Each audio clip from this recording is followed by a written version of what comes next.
I'll go along with what James Madison said, the guy who wrote our Bill of Rights. We ought to distrust all those in power. Just trusting the people on the news and trusting the government is idiotic and stupid. Don't do that. Be skeptical, very skeptical, and be careful. I mean, this is a time that you should have some kind of weapon or something in your home to protect yourself in case society does break down. The government should not be coming and taking that. If you have food, you have food. It's your food. It ain't their food.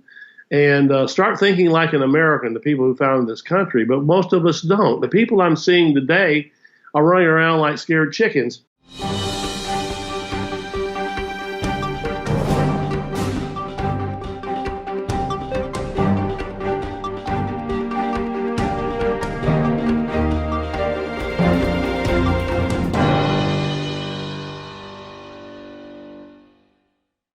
Welcome back to Liberty and Finance and Reluctant Preppers. We have a returning guest who's always popular with our viewers because of his audacious insights that he brings to us. John Whitehead is the founder of the Rutherford Institute, a champion for constitutional rights, and even has argued cases against the U.S. government in favor of liberties for people. John, thanks for joining us again here on Liberty and Finance. Hey, thanks for having me on the show. I saw an article last week that I forwarded to you because I said, could you please come on and talk to us about it? There has been, in the town of Champaign, Illinois, a suspension of gun and ammo sales, restriction of food and water, and special emergency powers granted to the mayor in order to also take title of private property if deemed necessary. Can you talk to us about, this is just one example on a local level, but it seems to be part of a tidal wave of a sweeping across the nation of rapid expansion of powers that take away liberties that we normally would expect, all in the name of dealing with the coronavirus situation. But is that, in fact, can you give us first some insight into this particular case, but also others like it that you've been aware of, and whether you think that they are justified by the actual need, or if you think that it's potentially overreach beyond what would be necessary for our own good? Well, we've had there's not that many, death in the United States. I think 100 deaths so far, but most of the people are over 70. So it's very similar to the flu virus that we've had in the past. Obviously, the media hype has driven some politicians across the country to go kind of ape, like the one in Champaign, Illinois. We have San Francisco now shutting down for 3 weeks. People are will have to shelter in place. It's very much like a science fiction movie. In the future, you look at all these sci-fi movies people have seen, and they're still around, many of them today. And I wrote on it yesterday. Basically, the United States government has been doing zombie training for at least the last 10 or 15 years, putting zombie programs and actually practicing against zombies being U.S. citizens. And some of it's pretty darn brutal. But there is a tendency in these cases to overreact. And the fact that the government official with something like this would want to possibly take away your property, not allow you to have a weapon, the question would be, and again, I talk to people who live in inner cities who say, boy, without my pistol, these are old ladies, without my pistol, I don't have any defense. I can't call the police. They won't be here for 30 or 40, maybe an hour. Taking people's weapons away at a time like this when things could collapse, and they could, I think is insane. It's egregious. It's awful. It violates not only the Second Amendment, but it's just not good common sense, And, I think, we should obviously be concerned about this, but I think we need to look at the bigger picture. And again, you hit it, is when we're talking about freedoms, are we going to take away people's rights to protect themselves in their homes against an aggressor who, if there's no food and people are crashing through your door, what are you going to do? Is the government going to be there to protect you? No, they're not. So I think it's a lesson. I hope people will learn it, but something, not sure they will. I think I see people fighting in stores over toilet paper, things like that. I would think that if, let's say, this is a test by governments around the world, it could very well be. It's working. It's showing that people can be motivated to irrationality by the major media networks. I mean, they can all the blabbing and talking and scare tactics, and people are frightened. When you have only 100 people who have died in the country, you would think that there are many things that people die from each year, much more than this. But I think we should protect ourselves. But when it goes to the massive power grabs, no. I mean, going after someone's Second Amendment rights or saying they're going to take your property is ridiculous. And I would love to get in a case like that and fight it, especially the property rights issue. It stinks. Yeah, one of the things that people are concerned about when it comes to property rights is this terminology of hoarding.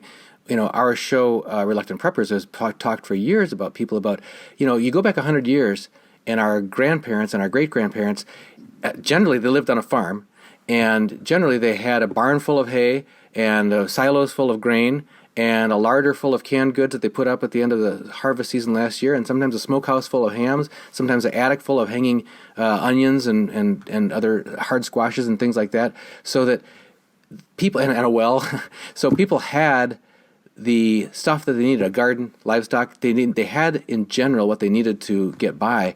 And you fast forward to today, and people have been just completely abdicated over to our fragile, just-in-time supply chain, the essential stuff of life.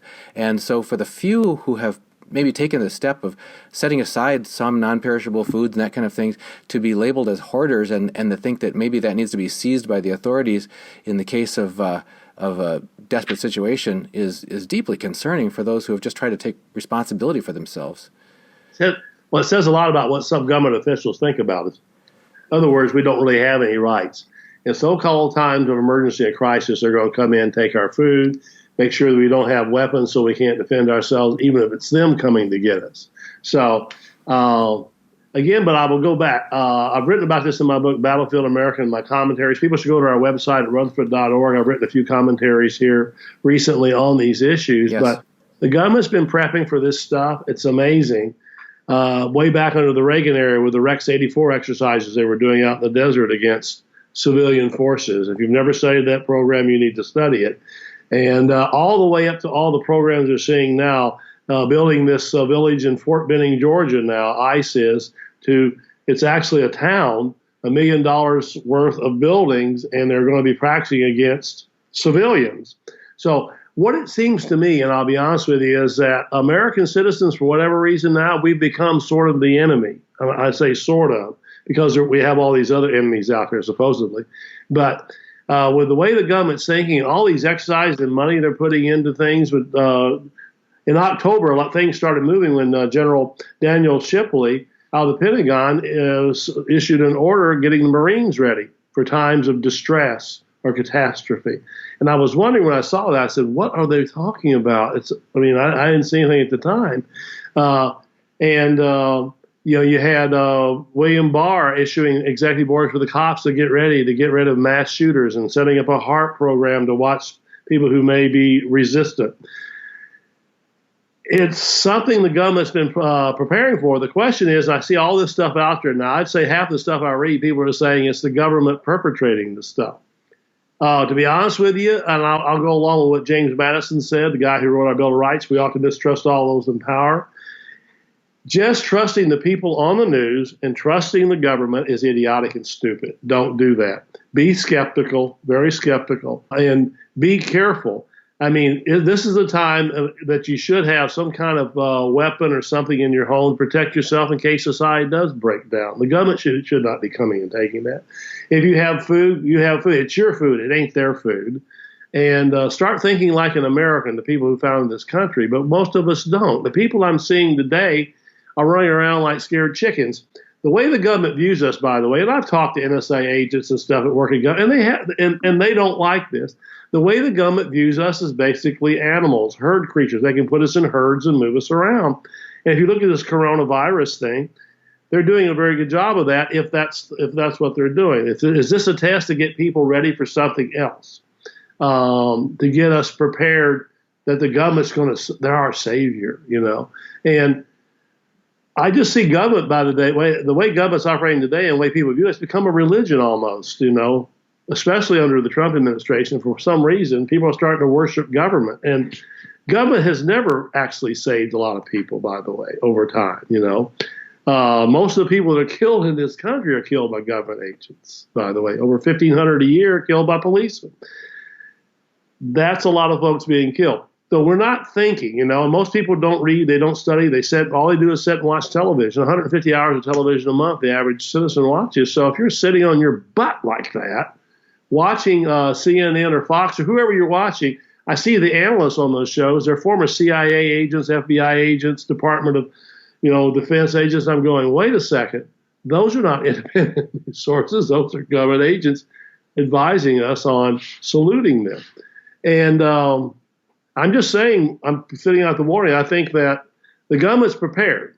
Don't worry about that. But they don't want you to be awful prepared. That's the part that just flies in the face of reason. If you think about, if you were the leader of a free people and you say, I don't know, nobody knows what unexpected natural disasters or man-made disasters or foreign threats or whatever might befall us, wouldn't you want your people in a distributed, independent manner to be as capable and self-sufficient and self-reliant as possible, so that they could have a robust, resilient society that could weather the uncertainties that come?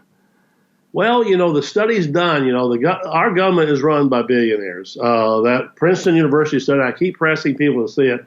In 2014, Princeton University with Northwestern University did a study of 20 years of laws and policies passed in Washington, D.C. The conclusion they came to, the professors, we're ruled by a moneyed elite, about 585 billionaires. Listen, if you've ever read any of the old novels, and stuff about how rich people, again, how they foster in this country, they look down upon the average citizen. And they still do that. I mean, we don't get to go to the fancy Florida estates and stuff and the White House with all the chefs and stuff. They live like kings and princes. We're out there scrubbing by. Many people I talk to are in debt. They can't afford a lot of the things that we're doing. Everybody's in debt. The government's, controlling the money now, and they want to do away with cash money, by the way.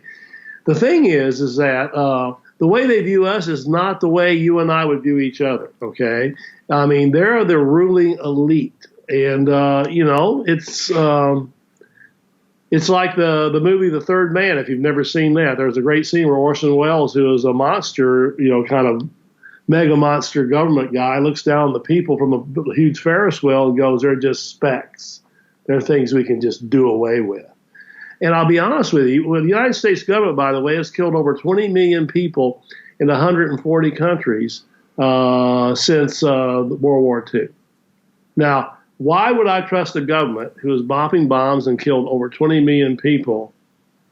I mean, why would I trust that government? Why would I trust any government? And that's the point. We're supposed to be self-governing, and I tell people that.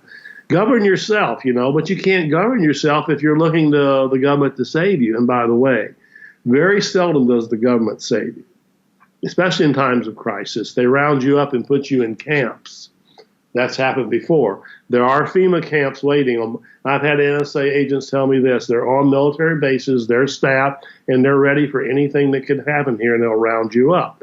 So, be very, very careful. I'm telling people, be skeptical, and don't put up with bullcrap in your local community. Listen, if they're telling you can't hold a gun in your local community, get your friends together and get down and do a march in front of City Hall.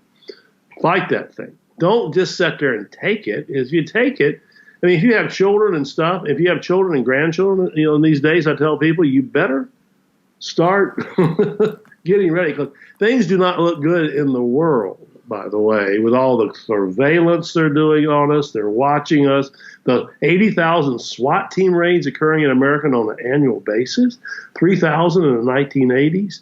80% of those SWAT team raids are for mere warrant service, where a cop used to show up and knock on your door. Now they go through your door and shoot you in the middle of the night. This is and guess what? CNN and Fox is not covering any of that. So they're part of the program. So I think I always go back to say this. We, the people, are out there. The real people who really believe in the country are out there. And we can't, stop taking what the government says, okay? That's why you have a First Amendment. You have a right to petition the government and say, hey, you stink at what you do. We're going to get you out of office, okay? It's supposed to be done peacefully. But I think the thing about the weapons especially now, it's insane. If they think the country's breaking down, you don't have a weapon, a pistol. Some old lady doesn't have a pistol to protect herself against a thug coming through her door. What idiot would do that? And that mayor in Champaign, Illinois, I would say that is an idiot. Yeah, the couple of things you hit on there, I wanted to make sure we circle back on. One is the idea that you mentioned about the sort of the presumed helplessness of the people, and the idea that we need to look to government as our savior because the government has these deep pockets and can come up with these funding to help us out of these emergencies. So as soon as the governor declares a state of emergency or the president declares a national emergency, now they say the full weight and power of the government is going to be unleashed, and we're going to bring open these unlimited amounts of funds. Just today on the news, Mnuchin talking about, we're going to bring forward $1 trillion to help. It's like, this money doesn't exist. Our government at all levels is already bankrupt. It's already in debt. And now this money is, if it's going to be brought forth, is being brought forth from our future, from our that's our taxpayer money. That's our taxpayer money and our children's and our grandchildren's. Well, yeah, but it's as though there's this benevolent force that's got this big source of deep pockets that's going to come. And people need to hear, and you can help make this clear, is that money isn't coming from anywhere but our own pockets. Listen, everything the government has is our tax money, okay? They spend it, they give it away to foreign countries, they waste the money. I mean, most of the bureaucratic agencies have been caught wasting money. I mean, the senators in the Congress are getting flowers and water and all kinds of free trips around the world, golfing trips, and we're paying for that.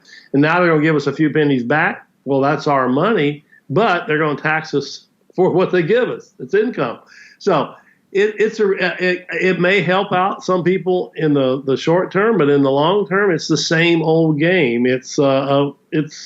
We're giving you, like, it's like saying, here, I'm taking the money out of someone's billfold and handing it to them and saying, okay, here's some money for you. And you're going, oh, okay, well, my billfold's empty now. Right. So, do not listen to the game. Do not play the game. And people play the game. There have been people in the past who don't play the game, and they get in a lot of trouble. People I've defended over the years and whatever, some of the great thinkers of mankind, So I think that people better be careful, because if this thing gets worse, I mean, when you have San Francisco locking down for 3 weeks and telling people must stay in their homes, well, what if you don't have food? What if you don't have money? What are you going to do? You go out and get arrested? And the police state is already out there. By the way, folks, the people listening to this program, we're already under martial law. They already have the forces to lock this country down and smash your head. So they have all the bullets, the guns. I mean, all the agents, 175,000 federal agents, armed and ready to go, many of them with hollow point bullets. The federal government under Obama purchased 1.6 million hollow point bullets from the AT Corporation, handed out to the Veterans Administration. The Smithsonian Institution has hollow point bullets. All these federal agencies have SWAT team raids and armed units. They're ready. The other thing you mentioned in a previous section here was talking about this sort of civil asset forfeiture, or the seizing of private property. I'm going to read a little quote from the article that I'll put a link to in the description of this video. It says, "The executive order," this is from Champaign, Illinois, "makes it clear why they might want your property. The executive order allows the mayor to order, quote, city employees or agents on behalf of the city to take possession of any real or personal property of any person, to acquire full title or such lesser interest as may be necessary to deal with a disaster or emergency, and to take possession of and for a limited time occupy and use any real estate to accomplish alleviation of the disaster or the effects thereof," unquote. And my mind goes directly back to the Declaration of Independence against King George III of England, among our list of grievances that we were justifying to the outside world why this was intolerable oppression and tyranny. And one of them was his troops harbor and seize and take shelter within our own property without.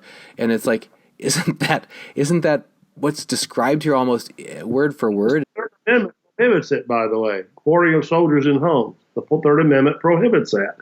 But listen, the Constitution to most government officials means nothing. I mean, they don't know anything about the Constitution. When I talk to policemen, they can't tell me what's in the Fourth Amendment. I'm looking, you're kidding me. You're the guys who are supposed to be protecting the Fourth Amendment.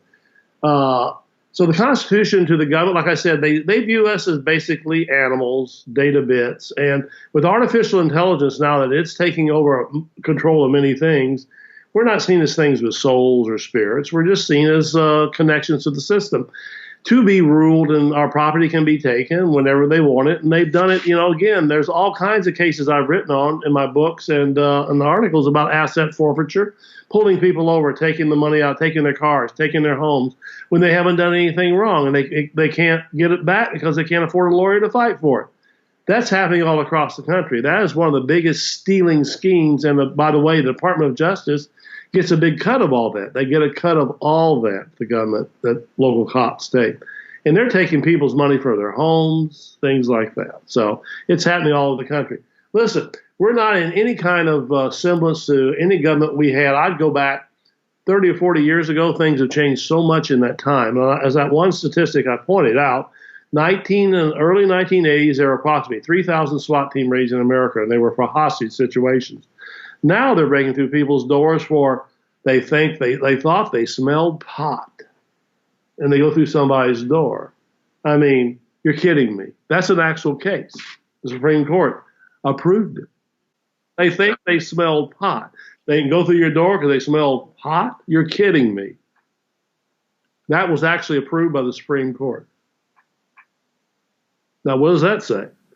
I mean, somebody smoking a joint behind a door is not going to be the kind of person you have to worry about. But they can make anything illegal they want to make illegal. They can make your property illegal. They can do anything they want to. And again, the courts are not a big help. I've been fighting the courts for years, and how I describe judges are bureaucrats with robes, basically. Most of them are. They're not geniuses or anything. They're just political appointees, which takes a little bit of cash, if you got it, and a friend that can get you appointed. But the point is that we're upside down right now. This here shows you that how easily people can be manipulated to do something, like charging into a store and knock some lady over to get toilet paper. And the things that we're seeing happening in the country, the shelves empty and things like that. So I think it's a good run. As far as government control, and I'm not saying that's what it is. I'm highly suspicious of government, and again, it goes back and quote James Madison, we ought to mistrust all those in power because people have always perverted power wherever they are. Americans do it, Russians do it, the Chinese do it, the Italians do it. So people, wake up is what I'm trying to say. Then again, basically, the fact that they're doing zombie exercises and creating towns to fight zombies, and the way they describe the zombies is people that need to be shot immediately, basically. And the zombie is us. We are the zombies, by the way, according to the government. And my article this week, people go on the website and read about all those exercises they're doing. It's insane that our government is doing zombie exercises, and it's American citizens we're getting rid of. Well, John, we'll put a link to your article as well as this article about the Champaign, Illinois law that just went in, and on our description of this video, so people take a look at both of those, check them out, forward them to others, and we need to question this. As much as we're all trying to be, good members of our communities and keeping each other safe and keeping our elderly safe from the spread, we don't want to spread a illness. That's only common sense. Washing your hands, fine, that sort of thing. But this notion of abdicating all of our properties, rights, and it goes on like that. The Champaign, Illinois law again. The community might want to control, restrict, allocate, regulate the use of, sale, production, or distribution of food, water, fuel, clothing, other commodities, materials, goods, services, and resources, and require the continuation, termination, disconnection, or suspension of natural gas, electric power, water, sewer, communication, or other public utilities or infrastructure. It's like, why is that necessary in order for us to be good citizens? What are they saying? They're saying we own you. We own everything you can do. At any point, we want to get rid of that, and your property will take it. That's not America, not the country I love. Yeah, we visited the Middle East a couple Christmases ago, and with some trepidation, we visited Israel and Lebanon and Jordan. And when we were being toured around Lebanon by our guest, who was a olive wood carving shop owner, multi-generational family-owned business owner, he was taking us around, giving us a tour, and he was saying, look over there. See, our water comes in from outside from Israel. We don't have control of our water supply. He said, look over there. The power lines come in. Our electric power comes in from outside, from over Israel. He said, we exist only at their grace, and at their good graces in it, and we can be just cut off like that. He said, how can you even be a country if you can't control your borders, you can't control your water, you can't control your power? how can you be a people? Your food, yeah. Yeah. They said the government says they own everything, basically. I mean, they own your property. They can take your property at any point. Again, I told people, do you really own your home? Can you get your deed? No, they won't give the deed to you. They keep it down at the deed office. You can't even get your deed, and if you don't pay your taxes, they'll come take it. We fought cases like that, by the way, and it's darn egregious, by the way. Well, John, people who want to stay plugged in with your latest writings and thinkings, they'll find you at rutherford.org. Rutherford.org, yeah, and everything is there. I'd say get educated, start reading some of this stuff, and start speaking out in your local government, especially, because the local governments can make some real impacts, but they need to hear from the citizens. And sitting on your butt all the time ain't going to do it, folks. Yeah, I get a little bridling every time if my wife and I happen to see one of those HGTV episodes where there's a couple looking at a house and the man is primarily interested in his man cave, where he can go down and watch and he can play games on the TV or whatever. It's like, is that really the highest calling that a man needs to do to protect his family and his community? So anyway, just grateful for your outspoken advocacy. You're being a vigilante for liberty over these decades, and we'll hope that through this interview and others we've done with you, people will share these widely and get more engaged and more involved and not just take this stuff lying down. I agree. Time to fight back.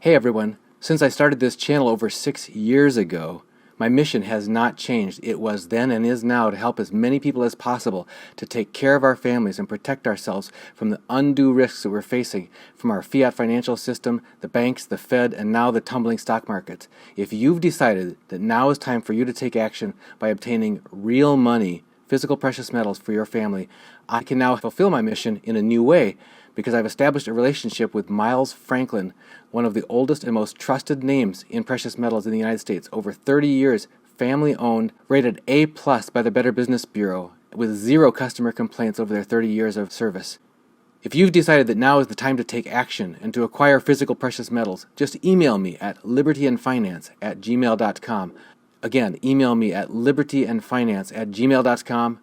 I'm confident that together we can take better care of our family's financial futures.